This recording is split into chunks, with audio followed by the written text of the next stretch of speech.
一路望住個海景，一路食海鮮就最好不過噶啦。行到入去鯉魚門海景最殺食嘅餐廳就莫過於係呢一間啦。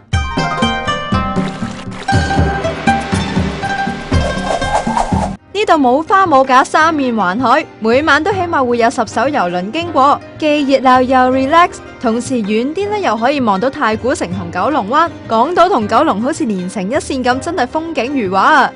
呢間餐廳開業18年，啲海鮮有幾靚就真係唔使多講啦。而呢度嘅大廚處理海鮮嘅方法亦都不甘平凡，好似坊間多數都係以蠔油嚟炒魚球，呢度呢就會自家磨製一啲南薑汁，幫啲魚肉加添一啲清香味。而龍蝦球呢，佢就唔配芝士，改配黑松露醬同埋火龍果一齊炒，夠晒新奇。呢個肉蟹伊麵呢，就加咗蟹黃醬嚟一齊炆，好甘香噶，加上師傅嘅快炒功夫了得。啲海鮮野味得嚟又唔會失鮮味，就算你有幾嘴刁都會食唔停口啊！